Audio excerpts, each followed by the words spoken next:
Tadi saya tengok Amin pun dah pakai baju hitam, saya pun dah pakai baju hitam. Jangan bimbang, saya belum masuk muda.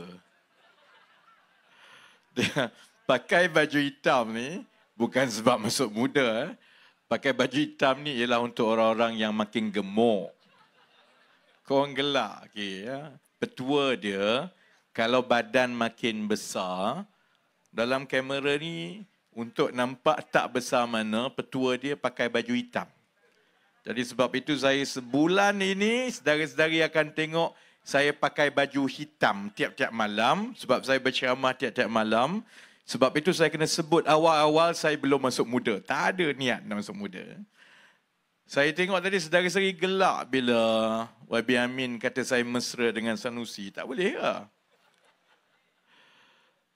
Saya di Kedah, pengalaman yang baik.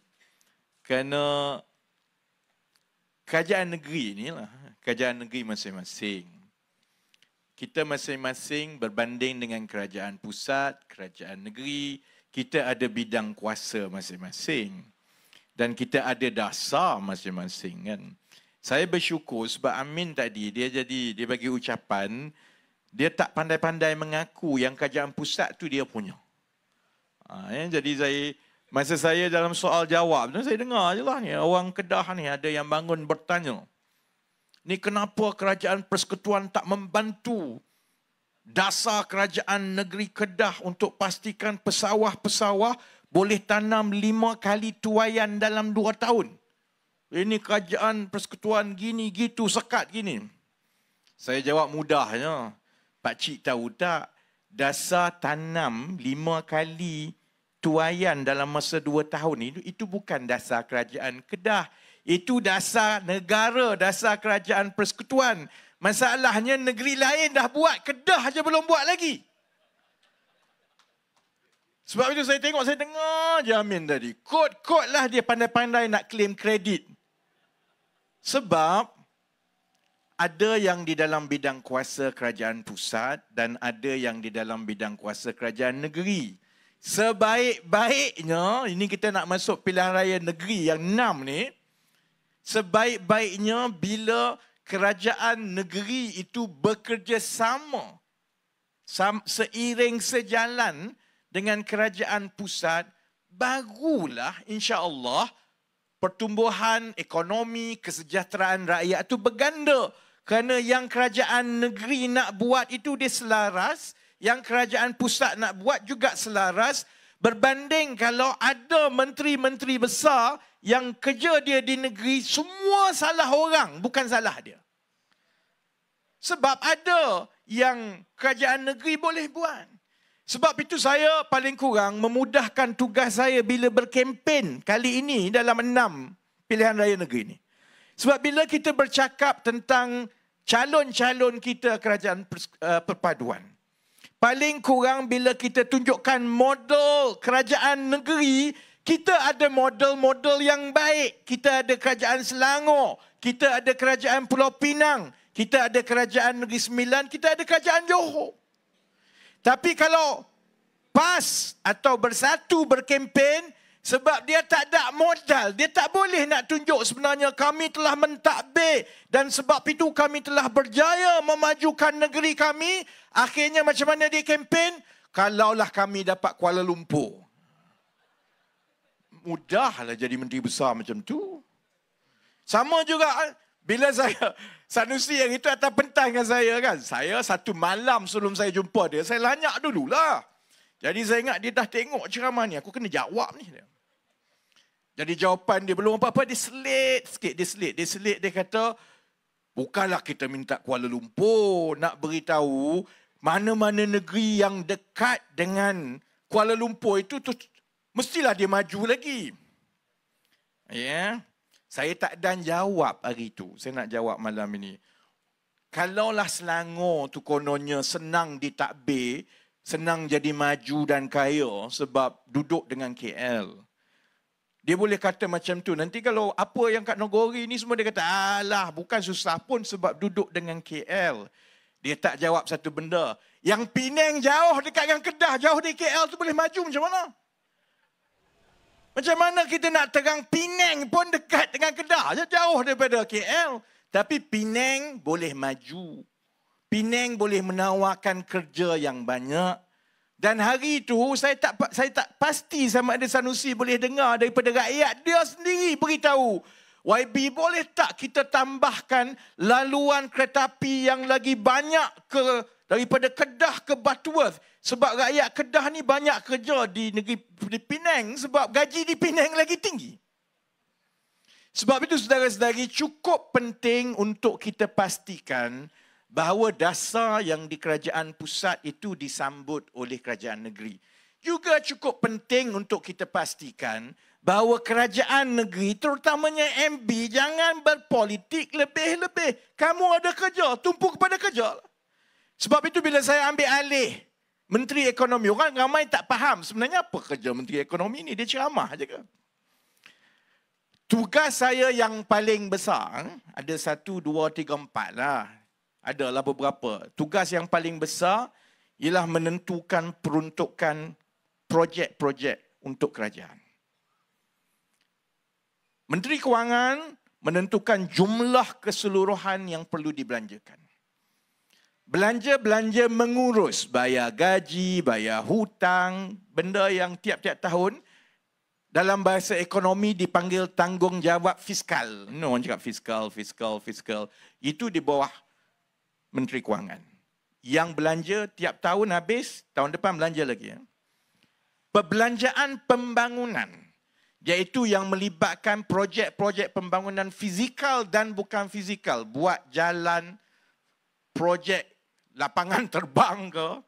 Yang itu adalah projek-projek yang pelaksanaannya itu mengambil masa lebih lama daripada 1 tahun. Yang itu di bawah Kementerian Ekonomi. Jadi sebab itu daripada awal, contohnya bila saya ambil alih, dalam memutuskan berapa yang nak bagi kepada projek-projek, kita ambil beberapa pendekatan yang mudah, yang mana negeri-negeri macam Negeri Sembilan yang bekerjasama rapat dengan Kerajaan Persekutuan, projek itu berjalan dengan lagi cepat. Contohnya, kita tambah peruntukan untuk perumahan rakyat. Kita bagi ekstra kepada negeri-negeri. Saya peruntukkan, saya ingat lebih tambahan 250 juta tahun ini untuk mula percepatkan. Yang itu Kerajaan Persekutuan boleh buat, boleh bagi duit. Tapi kalau tidak disambut oleh kerajaan negeri, dia tak jalan. Sebab apa? Tanah tu kerajaan negeri punya. Jadi walaupun ada peruntukan, ada negeri yang lambat, ada negeri yang tanah tak jadilah. Sebab itu saya ucap terima kasih kepada saudara Amin. Dia cepat-cepat bagi tanah. Lagi cepat bagi tanah, lagi cepatlah KPKT, Kementerian Perumahan, boleh laksanakan. Lagi cepat rakyat akan merasa dapat rumah mampu milik. Sama juga contohnya bila YB Amin sebut. Kita akan usahakan satu ladang rintis yang pertama untuk kita membangunkan industri penternakan lembu secara profesional dan moden yang bukan saja melibatkan syarikat kita, tetapi kita telah kenal pasti syarikat luar negara yang kita akan padankan. Sebab saya tahu dekat Malaysia ni, bila cerita pasal lembu orang takut. Sebab sebelum ini, setiap projek nak pelihara lembu mampus. Tahu tak saudara-saudari, seluruh Malaysia sekarang, kita negara hebat, segala-galanya ada. Sanusi duk sibuk nak buat lapangan terbang baru ni. Kita sebenarnya tak ada pun ladang-ladang ternakan lembu yang saiz dia melebihi 1,000 ekor ke atas. Tak ada. Pertanian yang melibatkan lembu, cara orang kita mengusahakan perniagaan lembu, dia buat macam mana tau? Dia tak pelihara lembu, dia gemukkan lembu. Ini yang saya kata perniagaan penternakan lembu yang dekat dengan Hari Raya Korban. Masa dekat Hari Raya Korban, dia akan bawa lembu daripada luar negara, dia bagi makan banyak-banyak dalam tempoh 2-3 bulan itu supaya lembu tu cepat naik gemuk, supaya dia boleh jual. Lepas tu tak ada lembu tu. Sebab itu kita import daging lembu ni sampai 80%. Daging lembu yang kita import antara 30 ke 40 ringgit sekilo. Kalau daging lembu mentah yang segar, dia sampai 50 ringgit lebih sekilo. Kerana kita sampai sekarang belum menunjukkan kemampuan kita boleh pelihara lembu. Ada macam-macam lah. Setiap kali saya bincang, tanya orang yang dalam industri lembu ni macam-macam. Pasal rumput lah, pasal makanan lah, pasal panas lah. Baik, Saya tengok ke negara-negara Afrika dalam tempoh 5-6 bulan yang lepas. Afrika lagi berjaya daripada kita dalam menternak lembu. Dia kalau setakat 1,000-2,000 ekor lembu satu ladang ni, dia mainan je bagi kita. Bukan syarikat besar pun, orang biasa. Saya tengok ke Afrika sebab kalau tengok New Zealand ke Australia, orang akan kata, yalah dia bolehlah pelihara lembu banyak-banyak macam tu sebab dia sejuk. Tak panas, lembu tak mati. Habis kalau kat Afrika lembu, boleh je hidup. Jadi sebab itu, macam yang YB Amin kata, memang sasaran kita dan kita sudah di peringkat mengenal pasti syarikat pelabur yang memang perniagaannya ialah mengusahakan ladang-ladang lembu yang saiz 1,000-2,000 ekor ni, satu-satu, kita dah kenal pasti syarikat luar negara itu. Dan juga kita sedang mengenal pasti syarikat anak tempatan yang memang pelihara lembu. Jadi syarat saya untuk mengadakan projek rintis ini ialah kita nak padankan pengusaha lembu dengan pengusaha lembu. Supaya bila kita lantikkan, kita bantu dia memang betul-betul pelihara lembu. Tak buat benda lain. Dan insya-Allah perkara itu kita mulakan di Negeri Sembilan sebab Negeri bagi tanah dulu, orang lain tak bagi lagi. Kalau itu berjaya dengan baik di Negeri Sembilan, maksudnya kita telah membuktikan negara kita dari segi cuaca dia, makanan dia, lembu dia, dari segi penternak kita, kita ada keupayaan untuk memelihara dan mengusahakan penternakan lembu secara moden dan sistematik. Kalau yang pertama di Negeri Sembilan itu berjaya, maka dengan mudah ia boleh dikembangkan di negeri-negeri lain. Sebab hasrat kami ialah untuk melihat ladang-ladang lembu. Janganlah sampai 100,000 ekor satu tempat. Orang nak duduk kat mana? Saiz dia yang kira padan-padan saja ni lebih kurang 1,000 ekor saja. Tapi tak bolehlah 1,000 ekor satu Malaysia. Mampulah lembu tu 1,000 ekor saja. Kita kena dengan cepat menskalakan ladang lembu macam ini di seluruh negara kerana untuk menurunkan harga barang, dia tak boleh kita sembang saja, bising harga barang macam mana harga barang. Kita kena tambah pengeluaran makanan.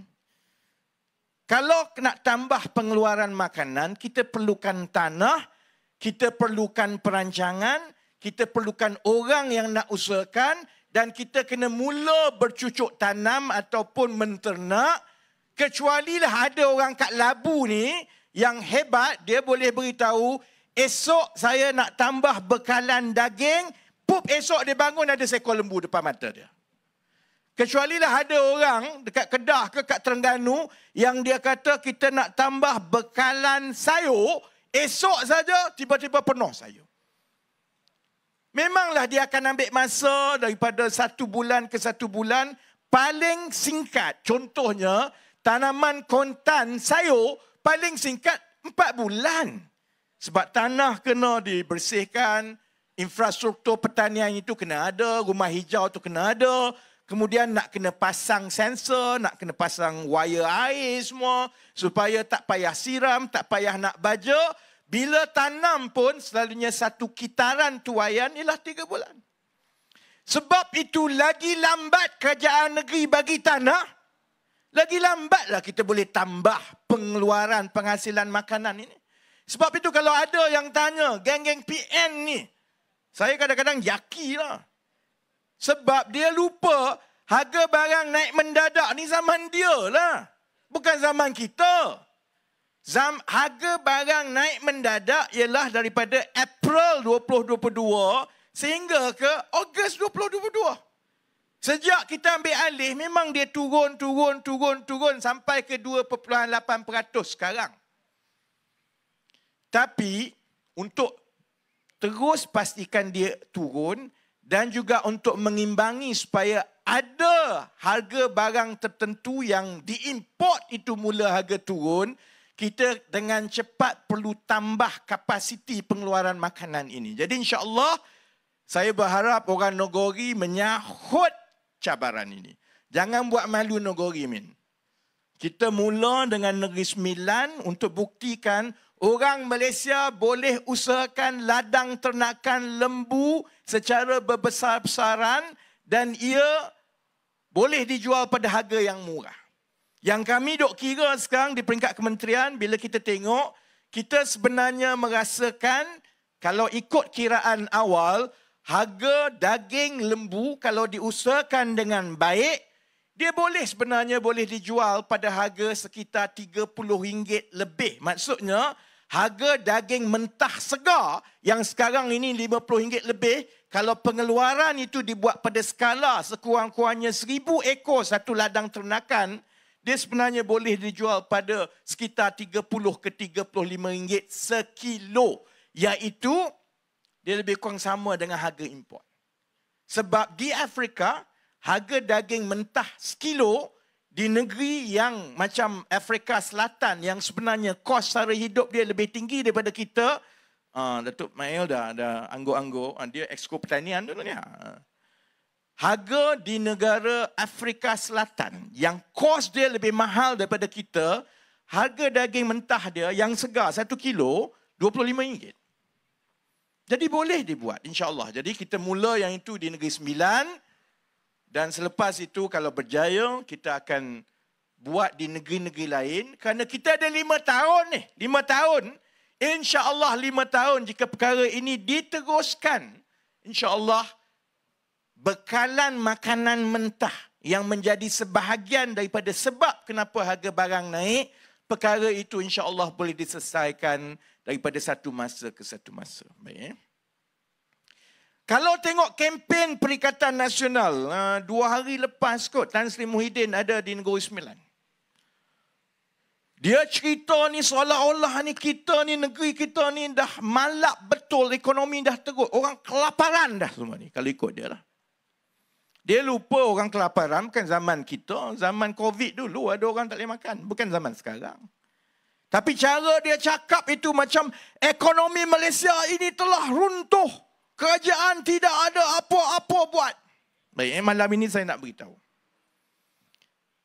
Bagaimana sebenarnya kerajaan persekutuan merancang dan mengendalikan ekonomi.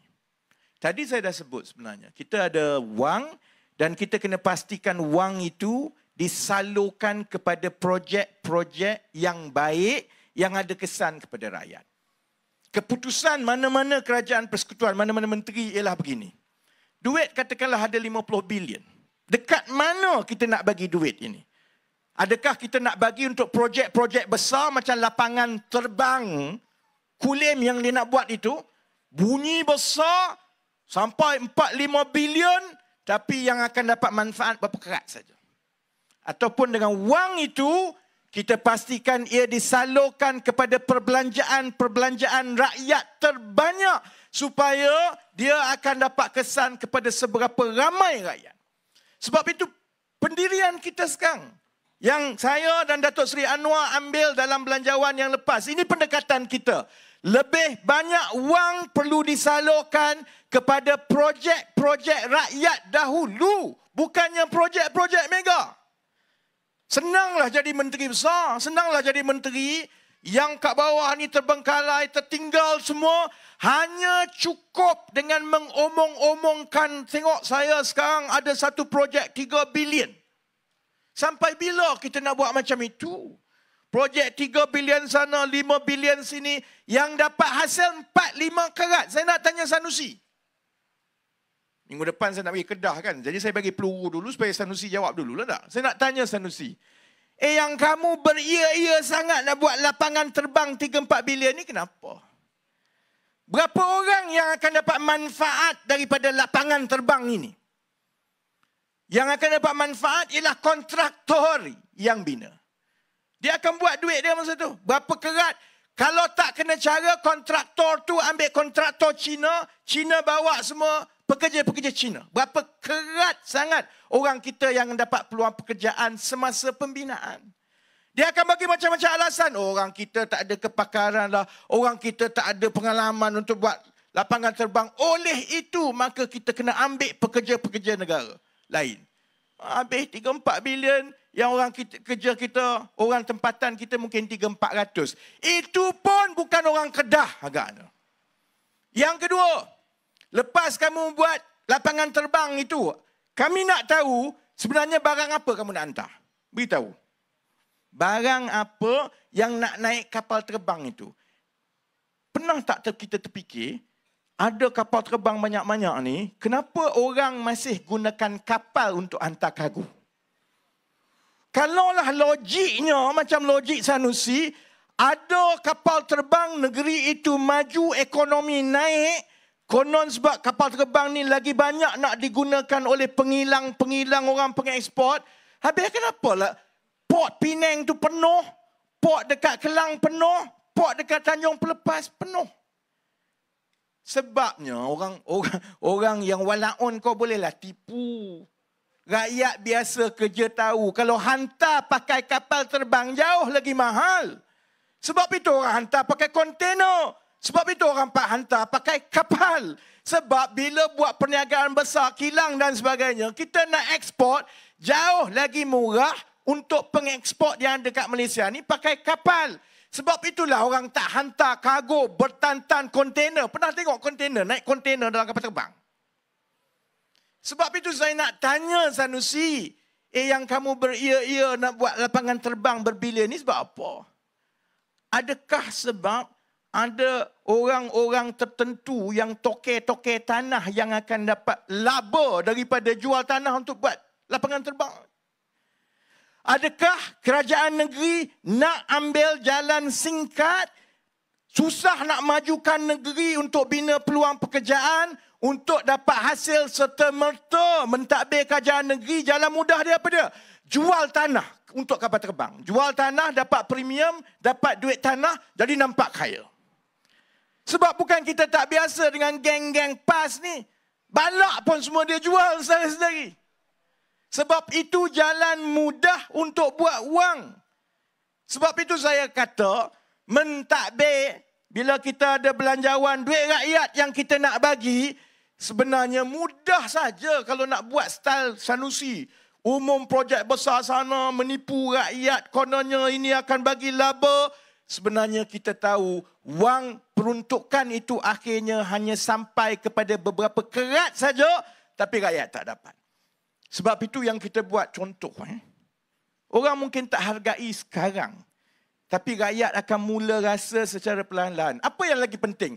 Lapangan terbang sebiji dekat Kulim ataupun jalan beribu-ribu kilometer yang kita pastikan jalan ini dibaiki, diselenggara dengan baik, jalan tidak berlubang-lubang.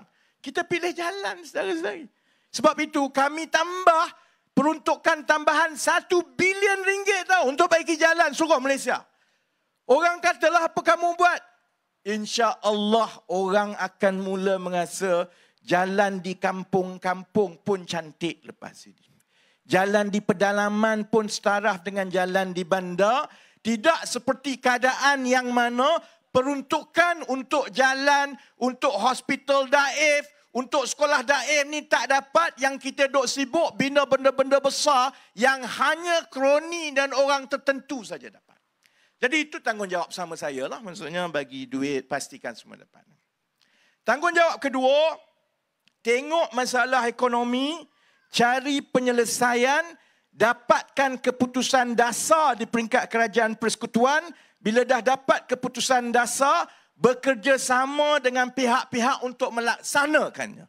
Saudara-saudari dah tengok macam mana kita mulakan dengan IPR. Dapat keputusan dasar bahawa kerajaan perpaduan ini akan menjadi kerajaan pertama yang mensasarkan untuk menoktahkan kemiskinan. Sebab kita kena bela yang miskin dulu. Nanti saya sebutlah soal mata wang semua ni kan. Sebab dia ada kena-mengena dengan ini. Kepentingan kerajaan ialah melindungi golongan terbanyak dahulu.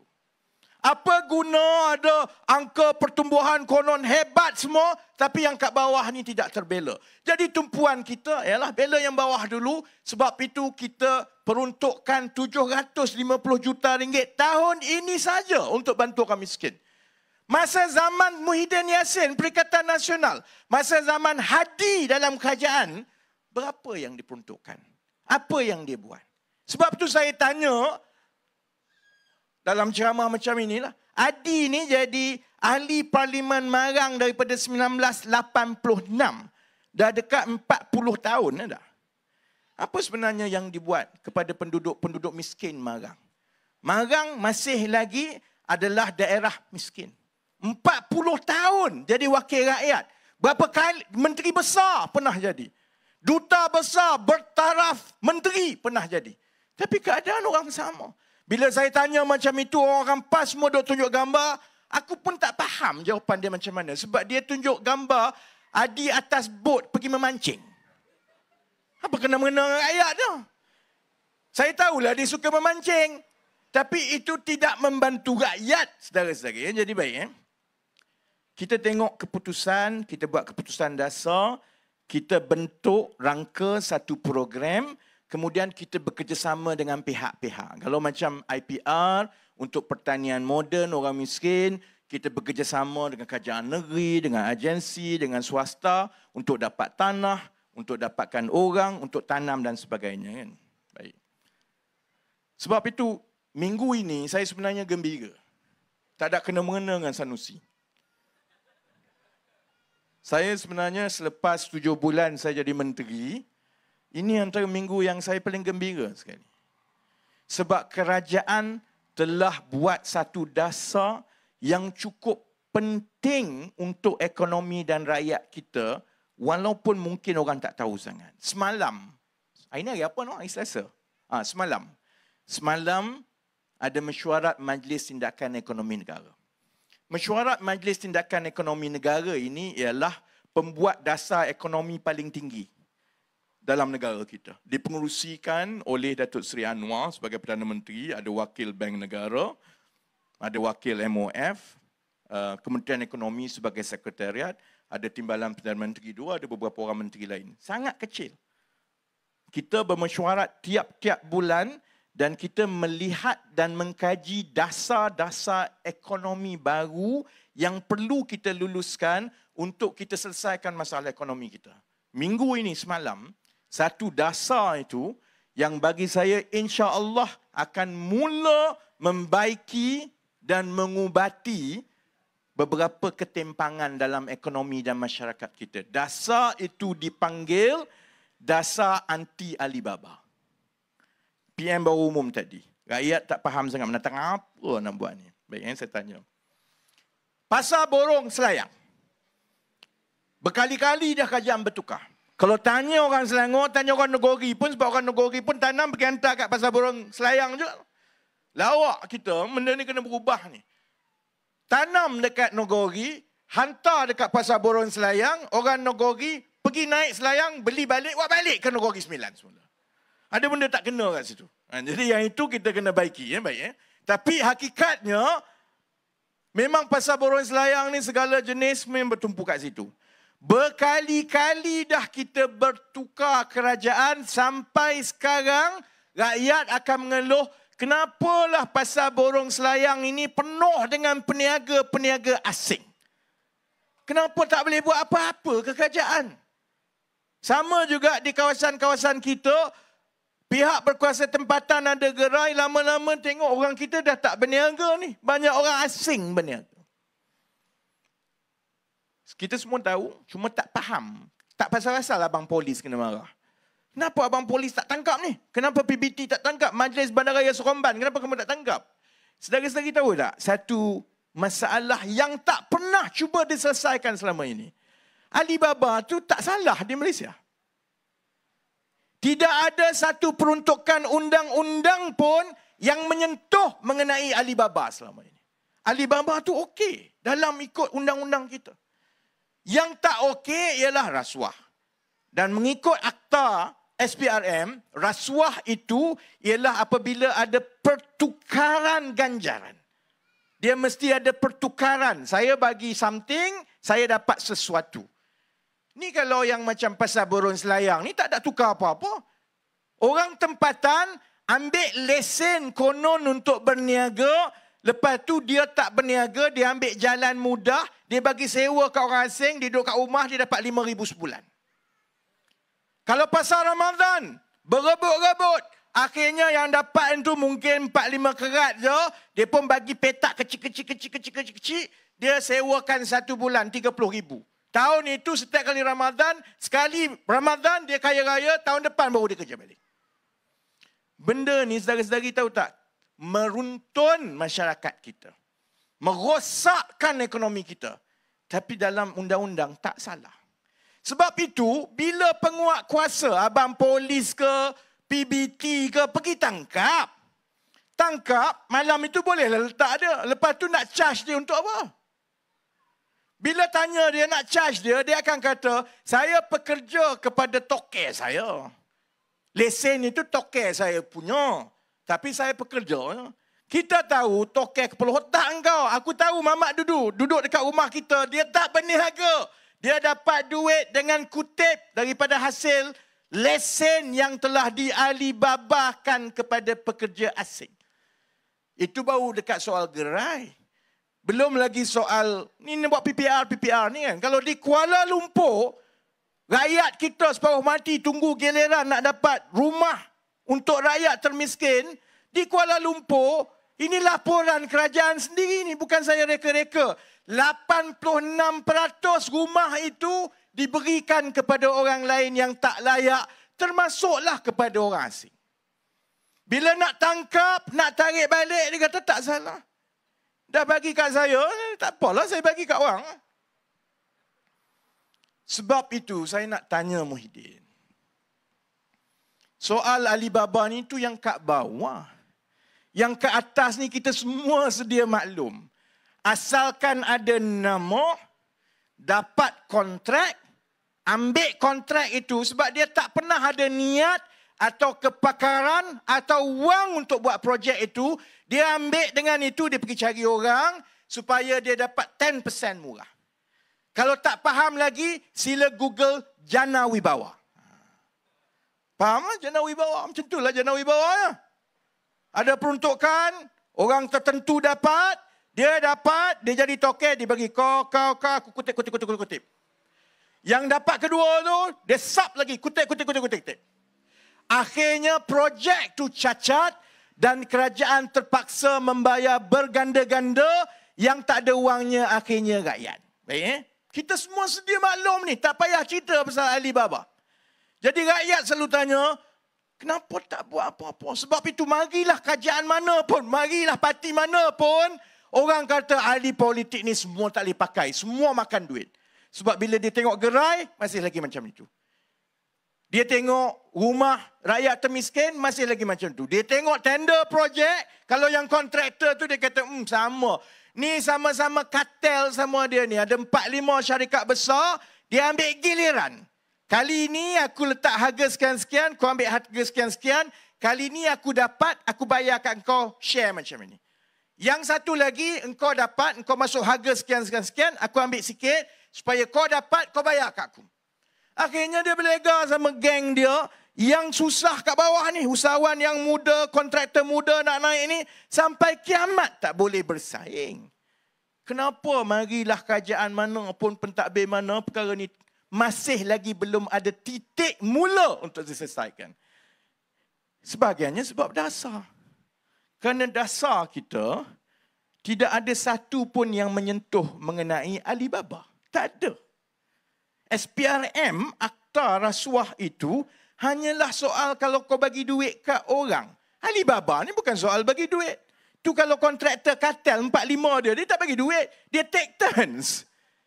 Sebab itu, bagi saya minggu ini saya cukup gembira kerana kerajaan telah membuat keputusan dasar bahawa kita akan membuat undang-undang untuk melawan dan mengharamkan kegiatan Alibaba dalam ekonomi kita.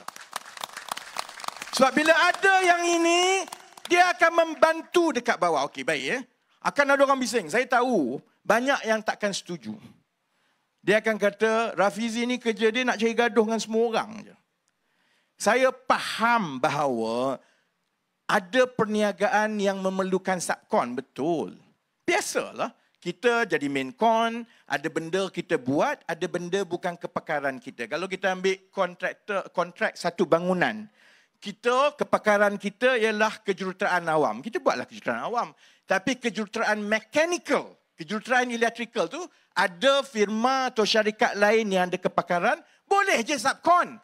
Jadi dekat mana yang subkon itu mula jadi Alibaba? Dekat mana dia dikira Alibaba? Sebab itu kita akan menakrifkan sebenarnya apa itu Alibaba. Alibaba ialah apabila berlaku urus niaga yang mana ada satu pihak yang mengambil kesempatan yang tidak adil untuk mengaut keuntungan tanpa menyumbang kepada hasil projek itu. Itu Alibaba. Jadi kalau kontraktor biasa, ambil satu package, kamu buat kerja kamu, yang ini buat kerja dia. Kalau buat kerja, tak Alibaba. Tapi kalau ambil satu projek, kamu tak ada pekerja pun, kamu gunakan lesen atau projek itu untuk suruh orang lain, subkon lagi, insya-Allah, saya berdoa bila undang-undang ini diluluskan, maksudnya rakyat boleh buat laporan kepada pihak berkuasa seperti mana kita boleh laporkan kalau berlaku rasuah. Kalau kita tahu ada di sekeliling kita, orang ambil lesen tapi dia tak bekerja, dia goyang kaki, dia bagi kepada pekerja asing. Laporkan. Supaya bila tangkap itu, soal pekerja asing itu satu. Ini soal Alibaba ni memang dia kena hukum. Biar dia tahu bahawa benda ni tak boleh dibuat. Dan bila Alibaba ditakrifkan secara undang-undang, diharamkan secara undang-undang, dasar dan juga pendekatan ini akan menukar semua amalan perolehan dan ekonomi negara kita di semua peringkat. Nak memohon, kerajaan kena pastikan penerima tu tak Alibaba. Nak dapat lesen, kamu kena buat sendiri. Nak dapat kontrak, kamu kena buat sendiri. Nak berniaga, kamu berniaga sendiri. Jadi insya-Allah saudara-saudari, saya sebut yang itu semua sebab saya nak ulang yang begini. Mentadbir ekonomi ini, saya sebut tadi ada beberapa tugas-tugas besar kan. Tugas besar mengagihkan peruntukan, memilih projek, yang itu saudara-saudari semua tahu. Yang tak dibuat oleh Perikatan Nasional yang berdega-dega nak mentadbir kerajaan negeri yang 6 ini dengan harapan kononnya kalau Perikatan Nasional menang besar dalam PRN ini mereka boleh menggulingkan kerajaan. Dia nak guling kerajaan. Tapi masa dia ada peluang untuk memerintah dahulu, apa hidup yang dia buat untuk dasar ni? Cerita Alibaba ni satu benda pun dia tak buat. Cerita pertanian, dasar, dia tak buat. Jadi orang tanya saya, apalah kau Menteri Ekonomi, kau buat apa? Saudara-saudari, kita bermula dengan dasar selain daripada duduk bincang pasal projek ni. Sebab buat projek mudah. Kutip duit dari rakyat mudah. Bagi kepada orang mudah, kamu tak payah fikir. Cuba kamu cari jalan dan pendekatan baru untuk kita ubah ketimpangan dalam ekonomi kita. Dan ketimpangan yang paling besar yang menyebabkan rasuah, yang menyebabkan orang teraniaya, yang menyebabkan keciciran dalam bantuan-bantuan kerajaan, sudah tentu soal Alibaba. Jadi sebab itu, insya-Allah saudara-saudari, saya sebenarnya yakin rakyat boleh membezakan. Kalau saya tengok satu demi satu dasar yang kita letak satu persatu, saya yakin sebenarnya rakyat boleh membandingkan. Yang walaun tu tak payah cerita. Bagi dia, Sanusi manusia paling hebat seantero alam. Cerita apa dia pun, dia tak nampak dah. Saya tak berminat dengan cerita-cerita geng walaun ni. Dia daripada dulu macam tu lah, ceritalah apa pun. Saya berminat dengan rakyat Malaysia yang atas pagar yang boleh menilai. Yang menggunakan akal. Yang boleh membezakan bahawa kita faham Merungkai masalah ekonomi ini memerlukan langkah dan mengambil masa. Nak pelihara lembu, lembu tak lahir esok. Nak tambah bekalan makanan, pertanian, bukan cubalah. Kalau boleh, saya nak minta pimpinan Perikatan Nasional ni, terutamanya di Negeri semalam, Tan Sri Muhyiddin Yassin nak menceritakan teruknya keadaan Malaysia sekarang ni. Dia beritahu, sampai sekarang ini saya dah mula menternak ayam. Saya rasa Tan Sri Muhyiddin itu satu langkah yang baik supaya selepas ini kalau kalah pilihan raya boleh terus ternak ayam terus. Tak payah dah fikir politik ni kan. Tapi dia ternak ayam sekarang, cuba dia fikir, ayam tu bila dia menetas, kau ingat tiba-tiba dia jadi 2 kilo seekor terus macam tu. Ayam pun ambil masa daripada baby ayam chicks tu, besar. Kena bagi makan, kena jaga sebelum boleh jual. Siapa-siapa yang faham pasal makanan, ternakan, tanaman, memanglah ambil masa 4-5 bulan untuk dia berbuah. Itu belum cerita nak cari tanah lagi. Belum nak cerita nak cari orang, nak bertani lagi. Belum cerita nak bina rumah hijau, nak buat semua lagi. Sebab itu saya tak ambil pot sangat lah. Kalau orang cerita ni kenapa ni. Sebab saya yakin, terutamanya pengundi-pengundi kali ini, mereka boleh buat perbandingan yang baik. Dan akhirnya, saya yakin mereka boleh melihat contohnya. Isu yang dimainkan bertubi-tubi oleh Perikatan Nasional sekarang, kononnya ekonomi negara ni dah hancur dah. Tanya dia, macam mana pula ekonomi negara ni hancur? Inflasi paling rendah dalam tempoh 1 tahun. Ekonomi berkembang baik berbanding negara-negara lain. Kalau ikut Bank Negara, ekonomi kita diunjurkan terus berkembang 4 hingga ke 5%, iaitu antara pertumbuhan yang paling baik di rantau ini. Jadi kod mananya yang kata ekonomi telah hancur ni? Gaji masih lagi berjalan dan insya-Allah bulan depan kita mula bincang tentang gaji progresif supaya gaji rakyat dinaikkan secara berperingkat-peringkat. Kod mananya yang kata ekonomi turut mana ni? Jadi dengan hebatnya Panglima Sanusi dengan kuncu-kuncu dia pun akan letak salam 4.65. Dia rasa dia cukup hebat dah tu. Boleh tunjuk salam 4.65. Konon nak beritahu ringgit Malaysia ni dah RM4.65. Kemudian dibanding tu tengok Singapura tu paling tinggi, kuat. Kenapa? Geng-geng ni tak faham pun bahawa di Singapura tak ada OPR. Saya tahu tak? Di Singapura, pihak berkuasa mata wang mereka, MAS, Monetary Authority of Singapore, dia tak ada OPR macam kita. Tahu tak? Ni tak tahu ni. Tengok ni. Semua tengok kat aku klip-klip ni. Tahu tak? Tak ada. Kenapa Singapura tak ada monetary? Dia tak ada OPR macam kita. Central Bank negara menetapkan OPR, itu menetapkan kadar faedah, yang lain semua kena ikut. Bank negara letakkan kadar faedah, maka yang lain semua akan naik, jadi kenalah bayar interest lebih tinggi. Kenapa di Singapura tak ada benda tu? Sebab Singapura ialah negara kecil. Maka bila dia negara kecil, segala barang dia adalah diimport. Makanan dia tu hampir semuanya diimport. Jadi pengurusan mata wang dia tak sama dengan pengurusan mata wang kita. Dia tidak mengawal bekalan wang melalui OPR. Bab tu pun aku kena ajar kat Sanusi juga. Singapura dia tak menggunakan OPR, dia tak pakai macam Amerika Syarikat naik turun kadar interest mengikut Central Bank, mengikut Bank Pusat, tak ada. Sebab dia negara kecil. Bila dia negara kecil, hampir semua urus niaga yang melibatkan perbelanjaan rakyat, contohnya makanan, semua itu diimport.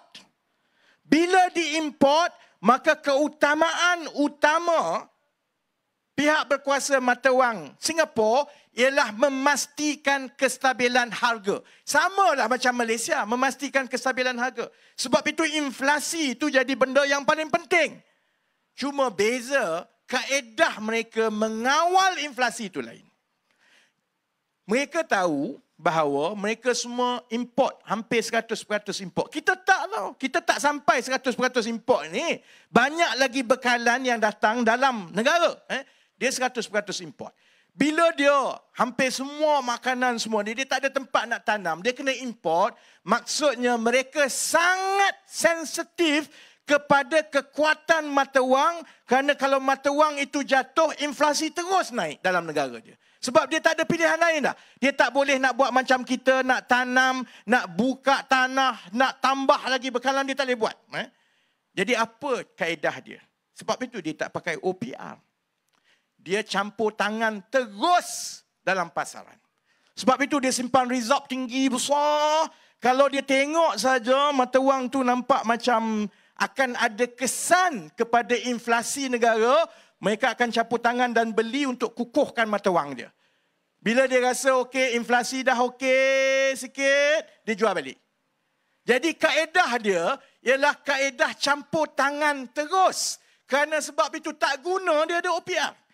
Dia kena ada reserve yang besar dan dia campur tangan semua kerana untuk mencapai kestabilan harga iaitu inflasi, dia tak boleh guna kaedah kita, dia kena pakai terus. Kita tak macam itu, saudara-saudari. Sasaran kita sama macam Singapura iaitu mengawal inflasi. Sebab inflasi itu menunjukkan kestabilan harga. Supaya harga barang tak naik mendadak. Semua dah bosan ni sebab aku cerita pasal ekonomi tengah malam. Korang kalau cerita Sanusi boleh happy sikit. Kita pun sama. Kita nak kawal kestabilan harga. Tapi sebab kita bukan Singapura, kita tak perlu buat macam Singapura, simpan reserve sebegitu tinggi dan campur tangan terus. Kita boleh menggunakan kaedah negara-negara lain iaitu dengan menggunakan kaedah interest rate, OPR. Baik, pilihan kita. Katakanlah, Muhyiddin Yassin sekarang kod-kod lah jadi Perdana Menteri. Malaysia berada di belakang kerana kita tidak menaikkan interest rate kita. Rakyat ni pun satu, tambah geng-geng walaun ini. Tiap-tiap hari dia ratib pasal mata wang. Cuba kalau kita naikkan interest rate untuk naikkan mata wang, pun kena maki juga. Kau nak yang mana ni? Kau nak mata wang tinggi ke? Kau nak bayar hutang lebih tiap-tiap bulan? Katakanlah Muhyiddin Yassin, ceramah ni, Tan Sri, boleh dengar tak Tan Sri? Saya nak tanya, soalan mudah je Tan Sri. Katakanlah esok Tan Sri jadi Perdana Menteri lah. Menteri Kewangan pun dia, Menteri Ekonomi pun dia. Tiga-tiga dia katakan. Ya. Ni dalam keadaan sekarang yang kadar faedah kita terkebelakang berbanding dengan Amerika Syarikat. Ada 2%.